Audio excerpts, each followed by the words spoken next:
An anonymous brother says, "Ya Sheikh, what's the wisdom behind the Prophet ﷺ recommending all men to marry virgins? What about the divorced and the widowed women?" This is a topic that will never go down well with the feminists. And I'll be waiting for your hate mail and your attacks as usual. But why not, if you have, for a man, a woman who's virgin and someone who was previously married, which one would you take? Which one is recommended? Yani, give me a break. Something that is untouched by a man before. Is it better, or someone who was previously married, divorced, or widowed? For any person would say that, no, I'd rather take a virgin. Likewise, if a woman was proposed to by two men, a divorcee or a widower, and someone who has never been married before, who would she choose?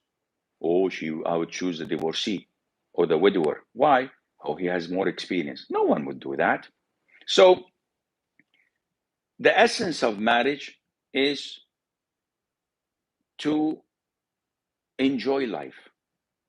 And for a man to marry someone who was not married before is more enjoyable than to marry someone who was married before. Nevertheless, this is not a must. In the hadith of Jabir ibn Abdullah, may Allah be pleased with him and with his father, he came to the Prophet ﷺ and he told him that he got married. So the Prophet asked him, "Did you marry a virgin or a non-virgin?" So he said, "No, I married a non-virgin." So the Prophet said, "Why? Wouldn't you have married a virgin who was like you, a virgin, and both of you would play with one another, meaning that you're both fresh, don't have previous experiences, so you will explore and enjoy your marital life together?"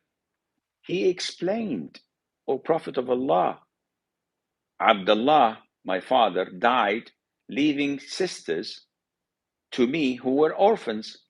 I did not want to bring someone like them without any previous or prior experience to handling things.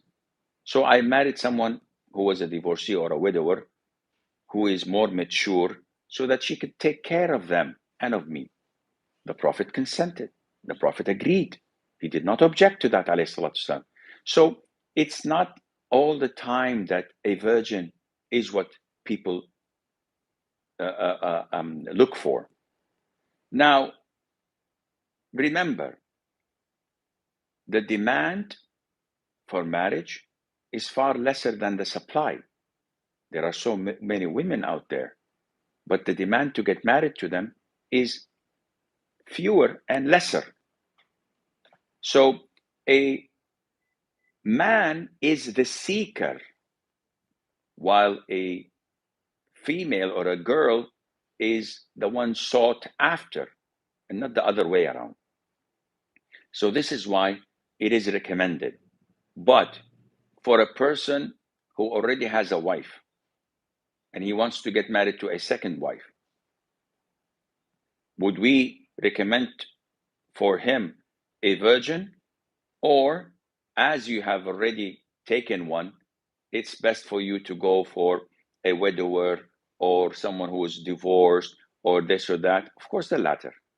Why? Because you've got your share of enjoyment. Now you can do that and fulfill your responsibilities to the community. And this is what the Prophet used to do, alayhi salatu wasalam. Imagine all the wives that the Prophet had married, sallallahu alayhi wasallam. He married only one virgin, and that was Aisha. The rest were all either widowers or divorced or separated from their husband because they were not Muslims. So if the Prophet ﷺ was to restrict himself only to marrying virgins, as the questioner may think, then that would have been the case with him, and he would have married only virgins, but he did not. Sallallahu alayhi wa sallam.